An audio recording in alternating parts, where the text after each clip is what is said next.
오늘 하나님께서 우리에게 주시는 말씀입니다. 사도행전 4장입니다. 1절에서 12절까지 말씀을 보시겠습니다.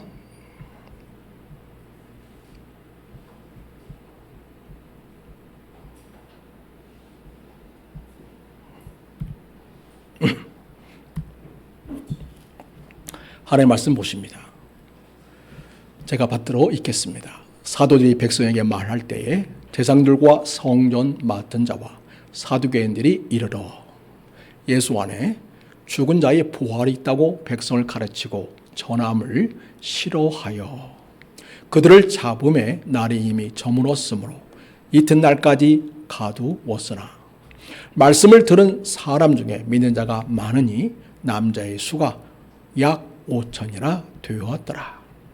이튿날 관리들과 장로들과 서기관들이 예루살렘에 모였는데 대상 가야나스와 가야바와 요한과 알렉산더와 및 대상의 문중이 다 참여하여 사도들을 가운데 세우고 묻되 너희가 무슨 권세와 누구의 이름으로 이 일을 행하였느냐. 이에 베드로가 성령이 충만하여 이르되 백성의 관리들과 장로들아, 만일 병제 행한 착한 일에 대하여 이 사람이 어떻게 구원을 받았느냐고 오늘 우리에게 질문한다면 너희와 모든 이스라엘 백성들은 알라. 너희가 십자가에 못 박고 하나님이 죽은 자 가운데서 살리신 나사렛 예수 그리스도의 이름으로 이 사람이 건강하게 되어 너희 앞에 섰느니라. 이 예수는 너희 건축자들의 버린 돌로서 집 모퉁이에 머릿돌이 되었느니라. 같이 읽겠습니다. 다른 이로서는 구원을 받을 수 없나니 천하 사람 중에 구원을 받을 만한 다른 이름을 우리에게 주신 일이 없음이라 하였더라. 아멘.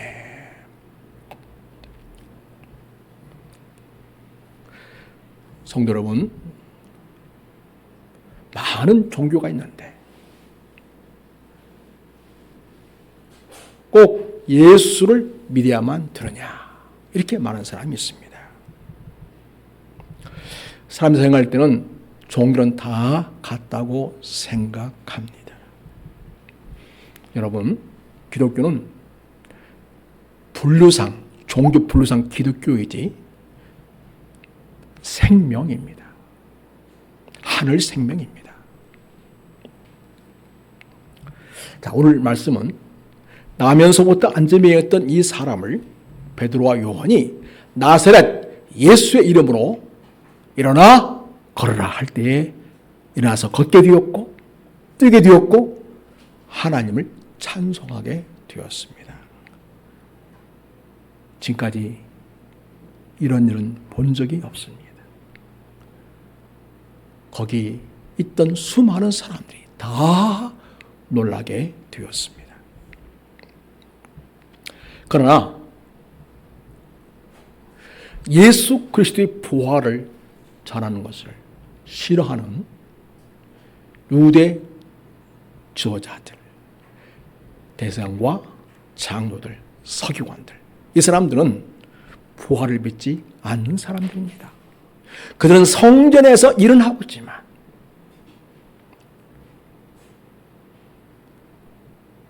하나님이 정하신 인생의 부활에 대해서는 무지한 사람들이었고 불신하는 사람들이었습니다. 그래서 부활하신 예수 그리스도가 이 사람을 낫게 하였다고 하는 이 복음 증거를 아주 싫어했습니다. 이 사람이 건강하게 되어 여러분 앞에 서 있게 하신 분이 누군 줄 아느냐라고 반문하면서 베드로는 담대하게 증언합니다. 바로 그분이 부활하신 예수님이시다라고 이야기합니다. 특별히 사도들은 복음을 전할 때에 부활하신 예수님을 강력하게 증거했습니다. 그분은 십자가에 죽으셨다. 우리의 죄 때문에 대신 죽으신 것이다. 그분은 다시 살아나셨다. 우리에게 영원한 생명을 주시고 영원한 나라를 주시려고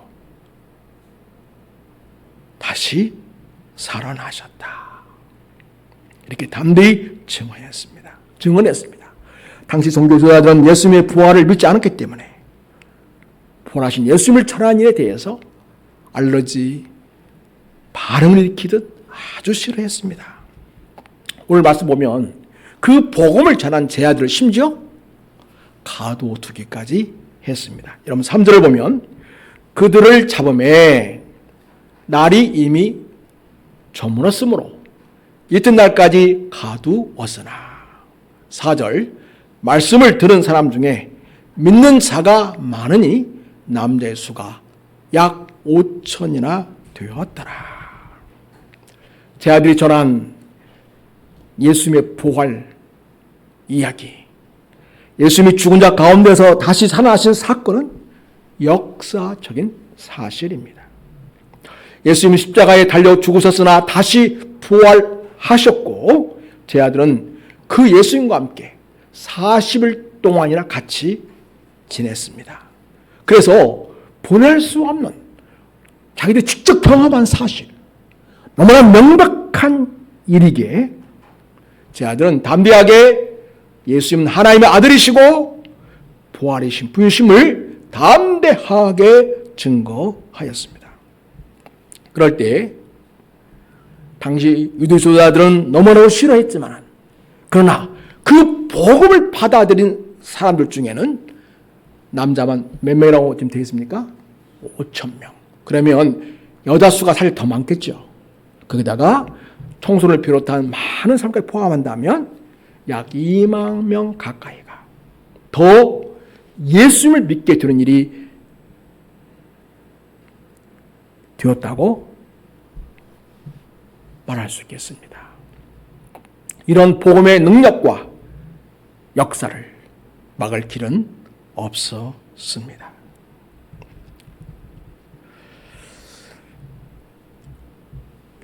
이 복음 전한 일을 극도로 싫어하는 이 어디 보세요. 관리들, 장로들, 서기관들. 이 사람들은 유대 종교 지도자들이죠. 특별히 성전을 중심으로 해서 권력을 갖고 있는 고위층 사람들이다. 이렇게 말할 수 있겠습니다. 또 6절 보면 대상 안나스와 가야바 그리고 요한과 알렉산더 대상의 문중이 다 참여해서 제 아들을 신문합니다. 사도들 가운데 세우고 7절입니다. 묻되 내가 무슨 권세와 누구의 이름으로 이 일을 행하였느냐 이 말을 합니다. 여러분 지금 안전벨기를 낚게 한 장소가 어디죠? 성전 미문입니다. 그러면 이 성전을 직접 관리하고 권한을 행사하는 사람 누구입니까? 바로 여기 지금 언급되고 있는 유대 지도자들입니다. 특별히 대상 그리고 사두개인들 이런 사람들이 성전의 대부분의 일을 다 총괄하는 실질적인 권한이 있는 사람들이었습니다. 그래서 너희가 무슨 권세와 누구의 이름으로 이 일을 행하였느냐 이 말은 무슨 뜻일까요? 여기서 무슨 일을 하려면 자기들의 허락을 받고 했어야지 너희들 마음대로 하고 싶은 일을 했어야 되겠냐 라는 뜻이 암시되어 있습니다. 여러분 예수님의 이름의 권세의 능력이 여기 있는 사두개인들과 대상의 그 권한에 제한되어서 그들의 허락이 있어야만 그 능력을 나타내는 그런 일이 되겠습니까? 어림도 없는 일이죠. 이들은 도무지 예수님이 만유의 주가 되시며 하나님의 아들이시며 우리의 구원이라는 사실을 받아들이지 않기에 당시 최고의 종교 권력을 찾아온 이들은 자기들이 임으로 하나님의 역사까지도 예수님의 능력까지도 제한할 수 있다고 생각하는 오만함을 보이고 있는 것입니다.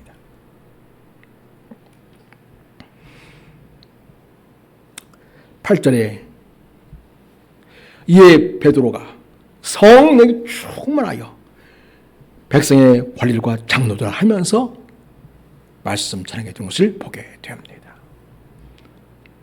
사랑하는 여러분, 우리가 예수님을 사랑하고 또 예수님을 전하고 또 사람들을 예수님께 인도하는 일에는 성령 충만해야 가능합니다.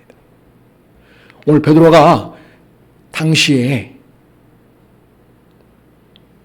최고위층 권력자들과 맞서서 담대하게 복음을 전할 수 있는 용기와 용맹은 성령으로 충만했기 때문입니다. 우리 성령 하나님께서는 우리 주 예수 그리스도의 십자가의 죽으심과 부활 사건을 증언하는 여러분과 늘 함께 하십니다. 성령 충만할 때 우리는 그 주님을 증언할 수 있게 됩니다. 오늘 여기 베드로가 성령 충만하여 예수 그리스도의 부활을 증언한 것과 마찬가지로 지금도 영원토록 살아계시는 우리 안에 계시는 성령 하나님은 우리가 예수 그리스도의 십자가의 죽으심을 통해서 주사함 받을 수 있고 우리가 주 예수 그리스도의 부활을 통하여 영원한 부활 생명을 갖게 나오는 이 놀라운 진리에 대해서는 우리가 오직 성령 충만할 때 우리가 담대하게 증언할 수 있게 됩니다. 사랑하는 여러분, 오늘 말씀을 보면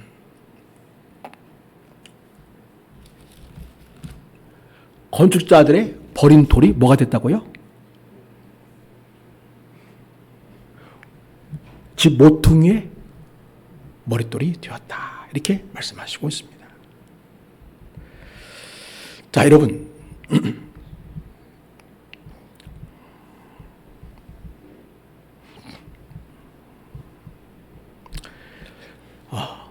성령 충만한 베드로께서 담대하게 말씀을 전하면서 이렇게 말합니다. 8절에 베드로가 성령이 충만하게 이르되 백성의 관리들과 장로들아. 9절에 만일 병자에게 행한 착한 일에 대하여 이 사람이 어떻게 구원을 받느냐고 오늘 우리에게 질문한다면 내가 이렇게 대답을 해주겠다 하면서 10절에서부터 이야기합니다. 어떻게 해요? 나면서부터 안진뱅이였던 이 사람이 낫게 되어서 걸을 수 있고 뛸 수 있고 하나님을 찬송할 수 있게 되었는가?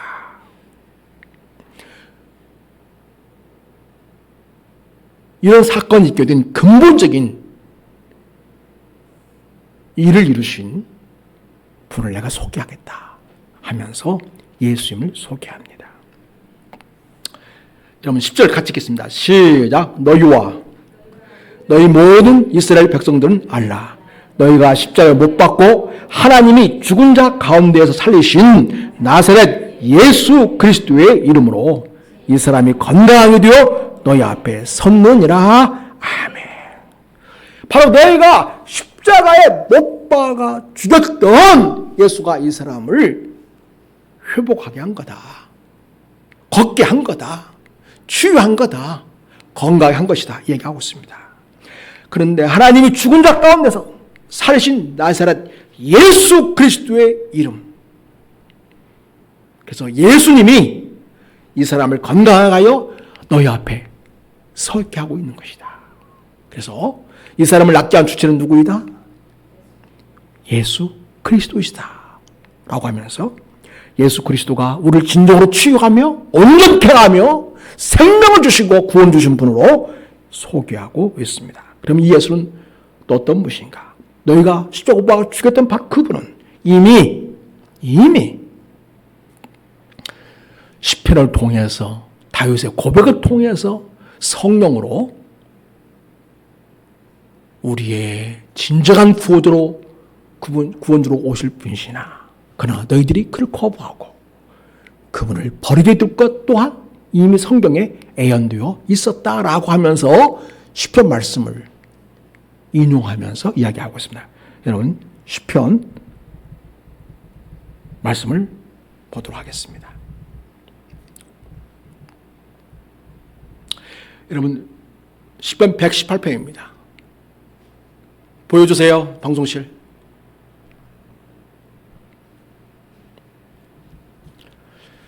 자, 여러분, 10편 118편은 감사시예요. 감사시. 우리 같이 한번 읽어볼까요? 이렇게 시작하고 있습니다. 시작. 여호와께 감사하라. 그는 선하시며 그의 인자하심이 영원하며로다. 이제 이스라엘 말하기를 그의 인자하심이 영원하다 할지로다. 예, 하나님의 선하심, 인자하심이 영원함에 대하여 감사하고 있는데, 이렇게 감사하는 감사시로 시작된 시 속에 아주 끔찍한 사건에 대한 예언이 나오고 있는 거죠. 19절 보겠습니다. 우리 하나님은 우리의 구원의 하나님 아니십니까? 그래서 구원의 하나님을 언급을 먼저 합니다. 19절 20절 시작. 내게 의의 문들을 열지어다. 내가 그리로 들어가서 여호와께 감사하로다. 이는 여호와의 문이라. 의인들이 그리로 들어가리로다. 그래서 의의 문, 구원의 문을 여신 하나님께 감사하고 있습니다. 근데 여러분, 역설적으로 이 구원의 문은 좋은 일을 통해서 이루어지는 게 아니라는 것을 그 다음에 얘기해 주고 있습니다. 21절부터 읽겠습니다. 21절부터. 자, 시작. 주께서 내게 응답하시고 나의 구원이 되었으니 내가 주께 감사하리이다. 건축자가 버린 돌이 집 모퉁이의 머리털이 되었나니. 건축자가 뭐 이거 뭐야 어디 쓸 데 있어? 예, 그냥 하고 던져버렸다 말이죠. 산 아래로 굴러가게 해버렸다 말입니다. 그런데 나중에 어떻게 됐어요? 모퉁이의 머리털이 되었습니다. 여러분 보세요. 21절에서는 주께서 내게 응답하시고 나의 구원이 되었다. 그러면서 내가 주께 감사합니다. 이렇게 말하고 있죠. 근데 이 구원이 어떻게 내게 구원이 되었는가? 22절에 건축자의 버린 돌이 집 모퉁이의 머리털이 됨으로써 나의 구원이 되었다 이 말이죠. 그래서 23절 보면 이는 여호와께서 행하신 것이고 우리 눈에 기이한 바로다. 왜냐하면 버려진 돌이란 버려진 돌이에요. 근데 오히려 그것이 우리의 구원을 이루는 모퉁이 돌이 되었다는 거죠. 그래서 우리 눈에 보기에 참 희한한 일이다. 희한한 일이다. 참 있을 수 없고 이루어질 수 없는 일인데 어찌 이런 어마어마한 놀라운 기이한 일이 있게 되었는가. 이런 이야기죠. 여러분 24절 보면 24절 보면 이 날은 여호와께서 정하신 것이라. 이 날에 우리가 즐거워하고 기뻐하리로다. 그러면서 25절 같이 읽겠습니다. 시작. 여호와여 구하옵나니 이제 구원하소서. 여호와여 우리가 구하옵나니 이제 형통하게 하소서. 이제 구원하소서. 이게 호산나예요. 그래서 이스라엘 백성들이 예수님에 대해서 호의적일 때, 그래서 예수님께서 예루살렘에 입성하실 때 뭐라고 불렀어요? 호산나. 주의 이름으로 오시는 이여. 그러니까 10편 118편에 주여 이제 구원하소서. 이 호산나 이 찬양으로 하나님께 영광을 돌렸던 그들이 어떻게 했다고요? 우리 그 예수를 잡아 죽였다 이 말입니다. 빌라도 법정에서 사람들이 어떻게 잊었습니까? 십자가에 못 박으라. 십자가에 못 박으시오 하고 잊었던 것입니다. 참 기이하죠? 자, 십자가에 못 박아 잊었던 정말로 버려진 돌. 건축자가 이건 쓸데없는 것 같아. 버려진 돌 같은 그 돌이 되는 것은 바로 사람들이 예수님을 그렇게 십자가에 못 박으라고 쳐버린 것이죠. 부당한 대제사장과 서기관들과 바리새인들의 신문,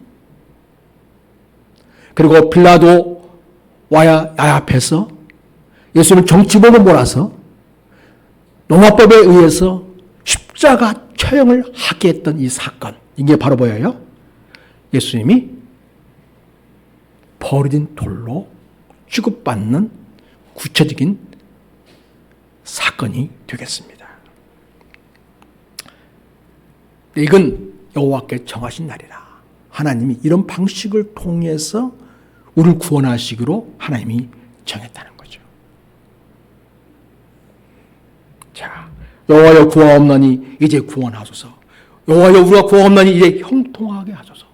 그 버려진 돌을 통해서 집 모퉁이의 머릿돌로 다시금 세움 받아서 우리의 구원의 반석이 되는 역사를 이루시는 그 하나님의 역사가 바로 우리를 구하시는 사건이고 형통케 하는 일이 되겠습니다.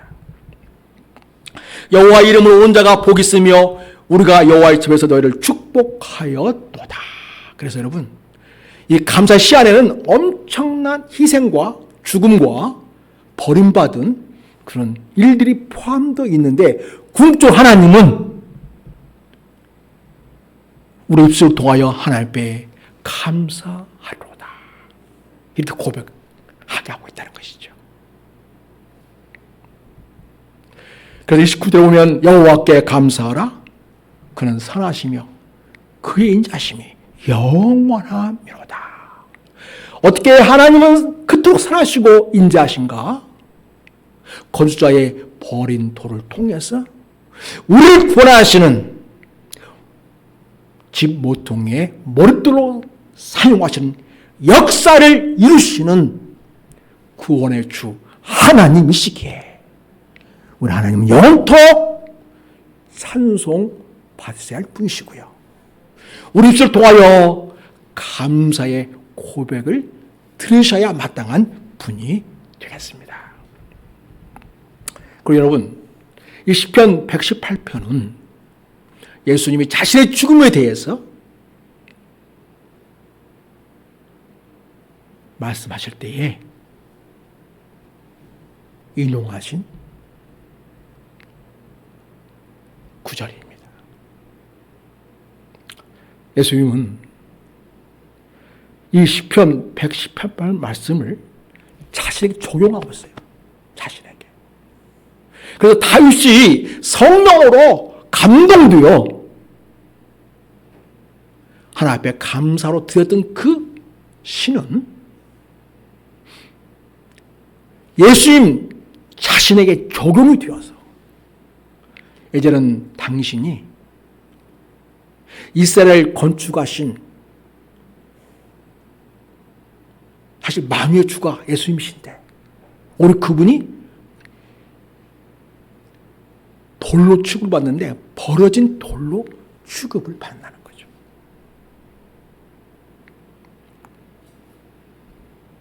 당신이 버려지는 돌이 될 거를 이야기하십니다. 자, 마태복음 21장을 보겠습니다. 예수님 직접 하신 말씀이십니다. 우리 42절 같이 읽습니다. 시작. 예수께서 이르시되 너희가 성경에, 이 성경은 어디를 가리킨다고요? 시편 118편. 자, 계속 읽습니다. 너희가 성경에 건축자들이 버린 돌이 모퉁이의 머릿돌이 되었나니 이것은 주로 얼마 된 것이요 우리 눈에 기하여다 함을 읽어본 일이 없느냐? 예수님은 이제 그 다윗이 감동되어 감사의 시로 고백했던 그 19절이 자신에게 이루어질 것을 이야기하고 있습니다. 그래서 자기가 벌어질 것을 이야기하고 있는 거죠. 다시 말해서 십자가에 못 박혀 죽게 될 것을 이야기하고 있습니다. 예수님이 이 말씀하시면서 바로 이어서 하신 말씀이 뭐냐면 어떤 집주인이 포도원 주인이 다 포도원을 일꾼들에 맡기고 여행을 갔어요. 그래서 그들에게 싹스를 받으려 생각하고 사람을 보냈는데 싹스는커녕 그를 죽입니다. 또 사람을 대신 보냅니다. 또 죽입니다. 주인이 이제 내 아들을 보내야겠다. 그런 내 아들이니 내 아들은 죽이지 않고 싹쓸 제대로 돌려주겠지 했는데 그 아들마저 잡아 죽인다고 하는 포도원 이야기를 열심히 하셨습니다. 그것은 바로 버린 돌처럼, 그리고 포도원 주인의 아들이 죽임 당하는 것처럼 예수님이 하나님의 아들이신데, 인생 주인의 아들이신데 당시 십자가에 달려 죽으실 것을 미리 예고하시는 내용으로 주님이 말씀하셨던 것입니다. 자, 여러분 마태복음 20장을 조금 더 살펴보겠습니다. 43절 오면, 그러므로 내가 너에게 이르노니 하나님의 나라를 너희는 빼앗게 될 거다. 여러분, 이스라엘 백성들은 자기들이 어떤 나라라고 생각해요? 하나님의 나라라고 생각하죠. 그 주인 행세했단 말이죠. 실제로 주인은 누굽니까? 하나님이신데 자기들이 주인 행세했었어요. 그리고 하나님 나라가 자기들 나라라고 생각했는데 빼앗기게 될 거라는 거죠. 계속 보여주세요. 그 나라의 열매는 그 나라의 열매 맺는 백성이 받으리라. 그 다음에 14절 아주 심판을 이야기합니다. 심판.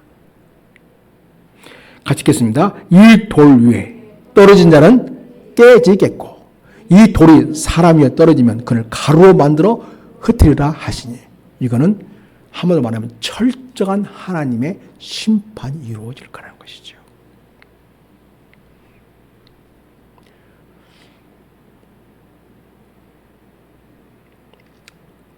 예수님을 마치 건축자가 버려 던져버린 돌처럼 취급했던 유대 주어자들은 하나님의 엄중한 심판에 처해질 것을 이야기합니다. 그 45절에 눈치채죠? 45절 보여주십시오. 같이 읽겠습니다. 대장들과 바리새인들이 예수님의 비유를 듣고 누구를 가리켜? 자기를 가리켜 말씀하신 줄 알고 46절에 잡고자 했어요. 그러나 무리를 무서워해서 이런 그들이 예수를 선자로 알미였더라. 예수님을 잡지는 못했어요. 왜요? 본 눈들이 있으니까. 예수님이 선지자인데 어찌 너희들이 선지자를 불법적으로 잡아 가두려고 하느냐. 그런 당시 유대인들의, 일반 백성들의 반대가 있기 때문에 그 무서워서 모였다고 이야기합니다. 여러분, 시편 118편 이 말씀을 예수님은 자신에게 적용해서 그렇게 자기는 원래는 모퉁이의 진작한 머릿돌이 되지만 그러나 그 이전에는 벌어지게 될 그런 이야기를 지금 예수님이 이야기하고 있습니다. 자, 여러분, 이 머릿돌에 대해서는요, 기토돌이라고 하는데 성경에서 언급해서 장차 오실 메시아가 우리 인생의 진정한 머릿돌 되신 분이심을 우리에게 알려주고 있습니다. 이사야 28장입니다. 16절 보겠습니다.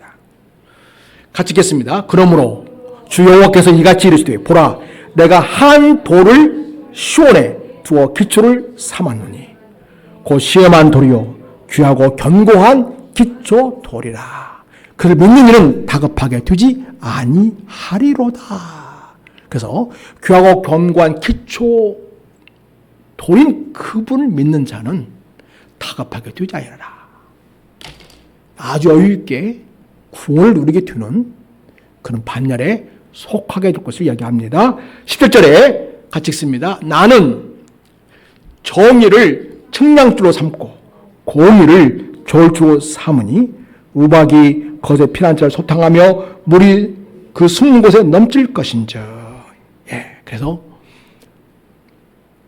우리 하나님이 결국은 이런 모든 유대인들의 악행에 대해서 정의와 공의로 심판하실 것을 또한 동시에 예고하셨습니다.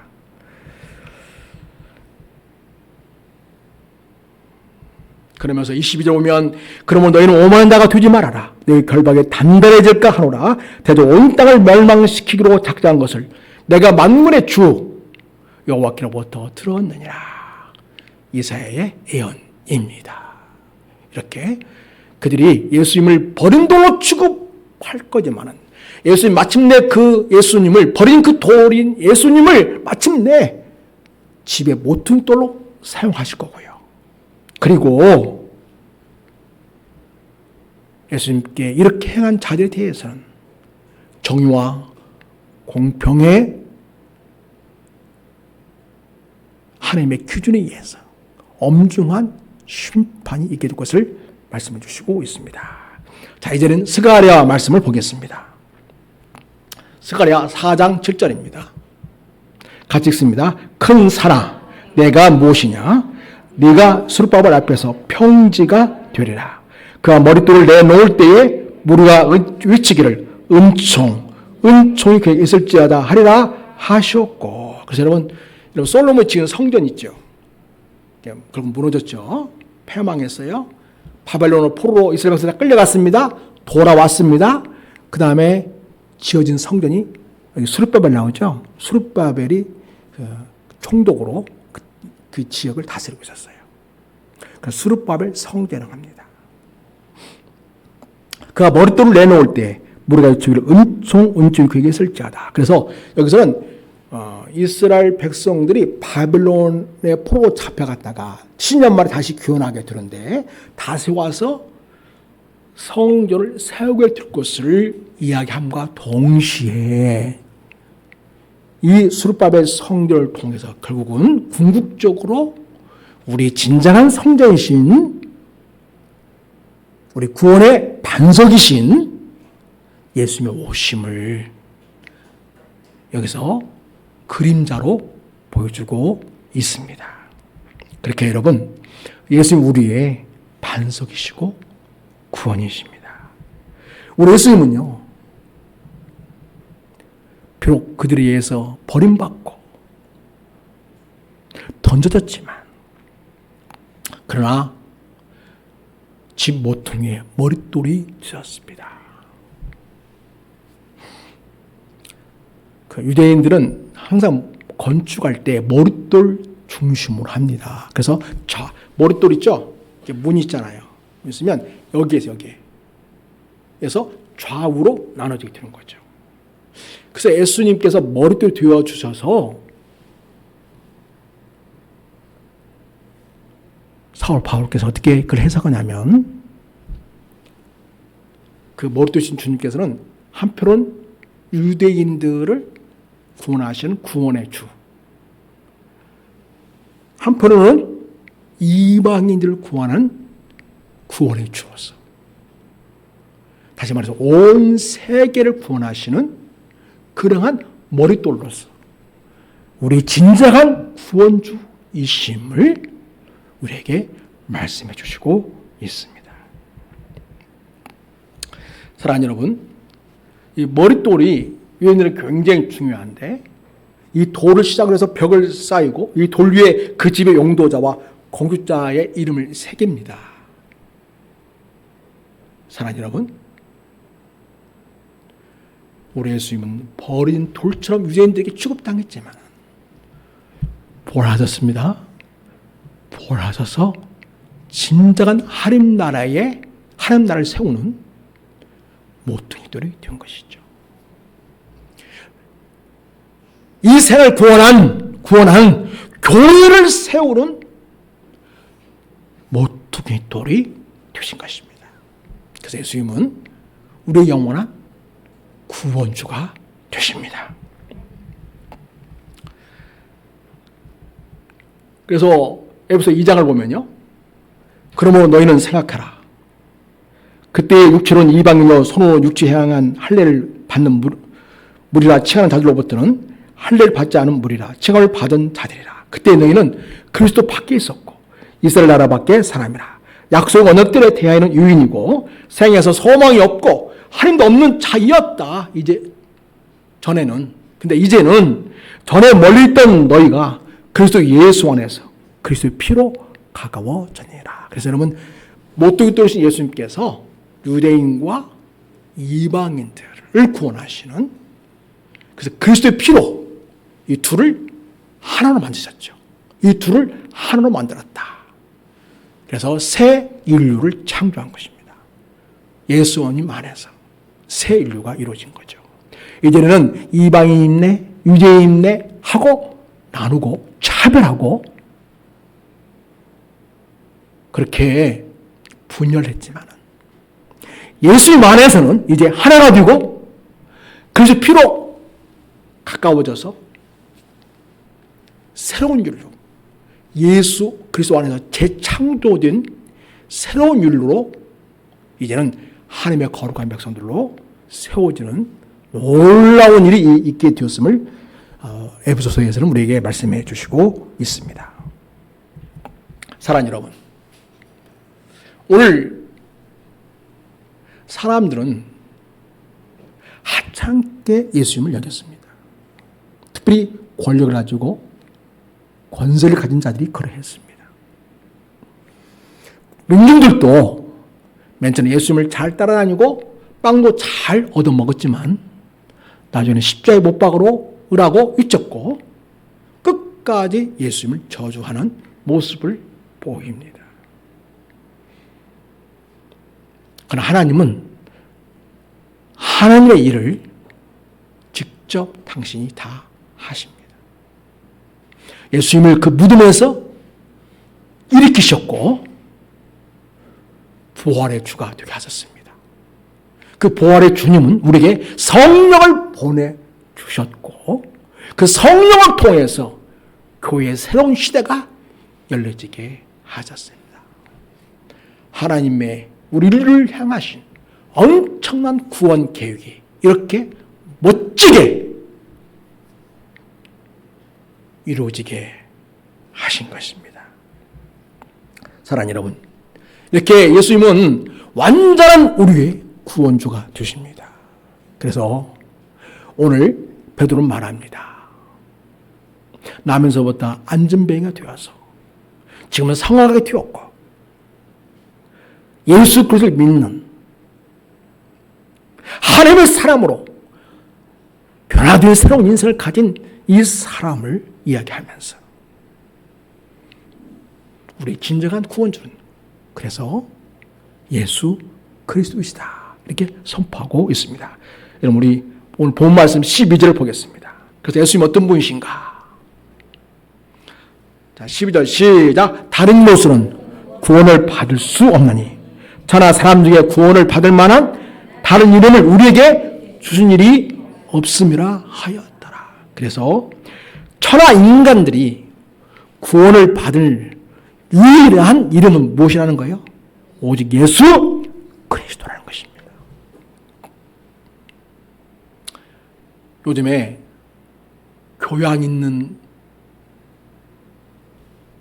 그런 모습을 하고 말하는 사람들이 예수님만 구원자냐? 이렇게 이야기를 합니다. 여러분, 예수님 당시에 많은 종교가 있었을까요? 없었을까요? 많이 있었습니다. 토속 종교 있었을까요? 없었을까요? 많이 있었습니다. 그 당시에 헬라 문화권 속에서 예수님 사셨습니다. 팔레스틴의 문화권과 그 다음에 온 세계를 지배하던 로마 통치하에서 그레코 로마이나 해가지고 그 그리스와 로마의 문화로 온 세계가 지배받던 그런 시절입니다. 예수님이 다 하셨습니다. 거기는 어마어마한 신들의 이름이 많이 나오죠. 이스라엘에도 어마어마한 토속 종교가 많고 주변 나라에도 어마어마한 토속 종교들이 많았습니다. 특별히 여러분, 예수님이 제 아들 데리고 어디로 갔었죠? 가이사라 필리포에 갔었어요. 거기에 뭐가 있었습니까? 이방 신상들이 있었어요. 그동안 토속적인 종교로서 믿어왔던 바알과 같은 수많은 신들이 있는데 그 중에 대표적으로 한 4개, 6개 정도의 신상들이 거기 세워져 있어요. 지금도. 자, 그런데요. 예수님이 그 자리에서 뭐라고 하셨습니까? 제자들에게 질문하죠. 베드로에게. 너는 나를 누구라고 생각하느냐? 그 전에 예수님이 묻죠. 사람이 나에 대해서 뭐라고 이야기하더냐? 묻죠. 그러니까 세례 요한이라고도 하기도 하고요. 에레미야라고도 하기도 하고요. 엘리야라고도 하기도 하고 좀 그런 것 같습니다. 그렇게 얘기하잖아요. 예수님이 거기서 뭐라고 얘기해요? 말씀 안 하시죠. 그렇다면 너희는 나를 누구라고 생각하느냐? 이때 베드로가 손을 번쩍 들고 얘기하죠. 뭐라고 얘기했습니까? 주는 그리스도시요 살아계신 하나님의 아들이십니다. 바울아 시모나, 참 복이 있다.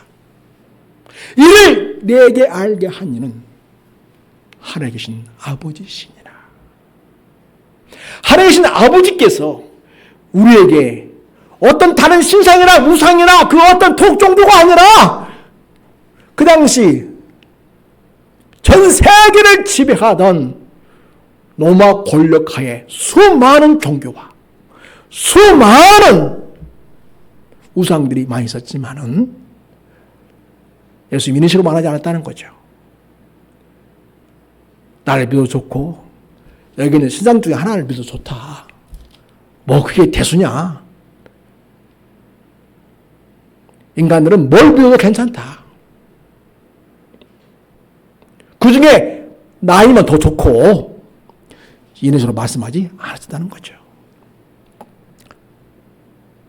여러분, 요즘을 가리켜서 무슨 시대? 다원주의다. 이렇게 얘기합니다. 그래서 그게 무슨 말이에요? 다원. 근원이 여러 개라는 거죠. 하나가 아니라는 거죠. 그러니까 오직 예수님의 우리 구원주이시다. 이렇게 말하는 걸 아주 극도로 싫어하는 사람들이 있습니다. 다원주의자들이 그렇죠. 그러나 여러분, 예수님 당시에 얼마나 많은 토속종교와 그리스도와 로마에 나오는 얼마나 많은 신들의 이름이 나오는지 모릅니다. 예수님이 그걸 다 알고 계시는데 그 당시에 그리스도와 로마에 나오는 그 수많은 이름 중에 누구 하나 믿어도 좋다. 저 가이사랴 빌보에 가면 신상들 서 있지 않느냐. 그 중에 어떤 신상을 믿어도 괜찮다. 뭐 믿는 게 더 좋지. 안 믿는 것보다 낫으니까. 그 중에 하나 그냥 택해서 믿어라. 너희들 믿음이 있어서 마음이 평안하고 마음이 심리가 안정되면 되는 거지. 그러면 그 신들이 다 너희들에게 알아서 복을 줄 거다. 주님이 이런 식으로 말씀하지 안 하셨다는 것이죠. 여러분 꼭 기억하세요. 예수님은 이 세상에 많고 많은 수많은 우상 중에 이방 신들 중에 어느 하나를 믿어도 괜찮다. 하나님 안에 있고 뭘 믿어도 결국 나를 믿는 것이다. 이렇게 말씀하셨습니까? 아닙니다.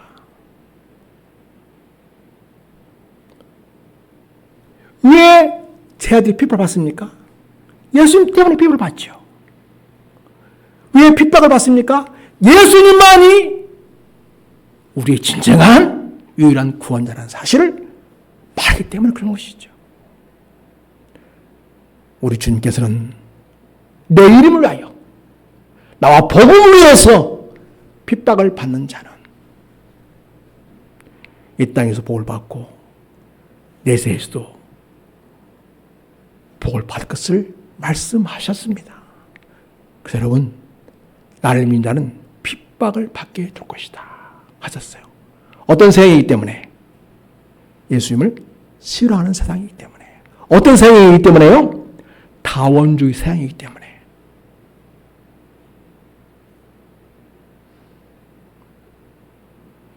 이런 세상 속에 우리가 살아가고 있습니다. 사랑하는 여러분, 베드로를 통해서 나면서부터 안진병이었던 이 사람을 고친 이 사건을 통해서 예수님이 궁극적으로 베드로 입을 통해서 우리가 깨닫게 되기를 바라는 것은 무엇입니까? 12절 말씀 같이 읽고 마치겠습니다. 우리 다 암송할 수 있죠? 시작! 다른 이로서는 구원을 받을 수 없나니 저나 사람 중에 구원을 받을 만한 다른 이름은 우리에게 준 일이 없음이라 하였더라. 예수 그리스도만이 우리의 유일한 구원주이십니다. 이 믿음이 지금부터 주님 얼굴 직접 배울 때까지 끝까지 믿음을 지키는 우리 성도 여러분 되시기를 축복합니다.